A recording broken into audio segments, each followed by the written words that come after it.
Ya, assalamualaikum warahmatullahi wabarakatuh. Sampurasun mugia rahayu sagung dumadi. Alhamdulillah sahabat Nusantara, sahabat Hadits Channel Official dimanapun berada, kita berjumpa lagi di acara Obrah yang tentunya adalah obrolan sejarah. Semoga sahabat Nusantara dimanapun berada diberikan kebaikan, kesehatan jasmani dan rohani, yang utama itu untuk kita ya. Nah, dalam acara obrah kali ini yang mungkin sudah beberapa lama kita tidak berjumpa, sedikit kita mengobrol, ada masukan ataupun pertanyaan dari sahabat Nusantara bahwa Kang, kenapa para menak ataupun para petinggi di Jawa Barat pada waktu itu lebih banyak memilih keris yang dia selipkan di pinggangnya ketimbang kujang, sedangkan Prabu Siliwangi selalu membawa kujang kemanapun berada gitu. Kenapa tidak kujang yang diperlihatkan? Nah, mungkin di sini sahabat Nusantara bisa berbagi informasi, berbagi ini, silahkan komen ya. Mungkin sedikit saya coba bahas, saya coba jawab dari pertanyaan ini. Pertanyaan yang sangat bagus sekali untuk kita bisa memahami.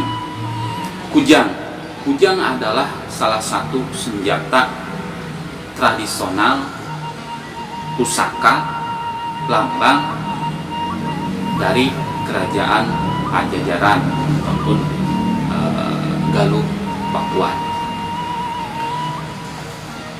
Bermula daripada lahirnya kujang tersebut. Kujang mulai dikenal sekitar abad 8 atau 9 ya, mulai ada. Dan apa sih fungsi utama daripada kujang tersebut? Bermula dari itu, mungkin di dalam naskah Siksakan dan Karesian dijelaskan bahwa kujang ini awalnya itu adalah sebuah pekakas ataupun alat pertanian sebelum berubah ataupun dalam pergeseran bentuk dan makna gitu kan. Seperti itu bermula atau berawal dari sana. Sehingga ketika pada masa Prabu Udalalean ataupun Prabu Buniswara Suradipati, maka di sana mengalami perubahan makna gitu kan, perubahan fungsi gitu kan, kujang ini. Maka berbagai macam jenis kujang ada. Mungkin sekarang ini seperti halnya yang saya inikan di 7 jenis ini ya, kujang yang ada di Jawa Barat, seperti itu. Nah, kembali kepada fungsinya sahabat. Fungsi daripada kujang yang pertama adalah pada waktu itu sebuah simbol. Nah, simbol dari sebuah kerajaan, dari sebuah negara ataupun lambang gitu kan. Yang kedua sebagai pusaka.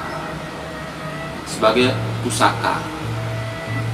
Sehingga kalau dikatakan maknanya kan, ada yang mengatakan kujang itu gitu kan, ada makna daripada ini adalah kudhiang.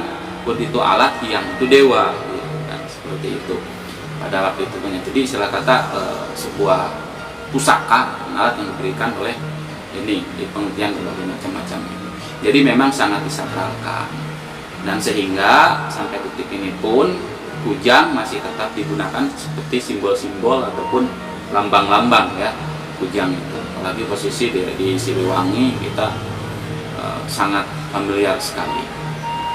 Nah, dan mengapa lebih banyak umpamanya seperti pertanyaan sahabat Nusantara ini gitu kan, kenapa hanya keris ataupun ini yang sering disematkan di pinggang, bukan kujang? Sebetulnya pada masa itu kujang itu tetap dibawa kalau bagi hal-hal, namun tidak untuk dipamerkan ataupun tidak untuk dipublikasikan keluar bahwa ini gitu kan. Ya walaupun ketika ditanya para petinggi-petinggi kerajaan pada masa Pajajaran pada waktu itu gitu kan, dari raja, dari panglima, lalu dari penasehat sampai para menteri itu memiliki kujang gitu kan, hanya digunakan sebagai simbol, bukan digunakan sebagai alat untuk berperang. Nah, seperti itu. Dan kenapa keris yang diselipkan di pinggang? Nah, keris ini bukan cuma hanya sebagai pusaka, namun keris ini sering dan menjadi sebuah alat untuk berperang, gitu kan? Alat untuk berperang, sehingga lebih diutamakan ditampilkanlah keris ini, gitu kan, ketimbang kujang tersebut. Ya walaupun kalau umpamanya kita tahu bahwa kenapa Prabu Siliwangi seperti sahabat Nusantara tanyakan kemana-mana bawa kujang, ya sama semuanya juga kujang, namun simbol yang paling utama yang sering kita lihat itu adalah Prabu Siliwangi selalu menampilkan kujang, ibarat sebuah simbol sebuah negara ataupun bendera lah, kalau bahasa kita sekarang di Indonesia itu adalah bendera. Nah, kujang itu adalah benderanya. Nah, ketika dalam Pajajaran itu berbagai bentuk kujang seperti lubang, dari lubang 3, gitu kan, 5, ataupun sampai lubang 9 atau 7, gitu kan. Ada juga yang lubang 9 bagaimana fungsi-fungsi dan ciri, gitu kan, seperti itu, gitu kan. Nah, jadi kembali lagi ke pertanyaan sahabat, gitu kan, kenapa, gitu kan.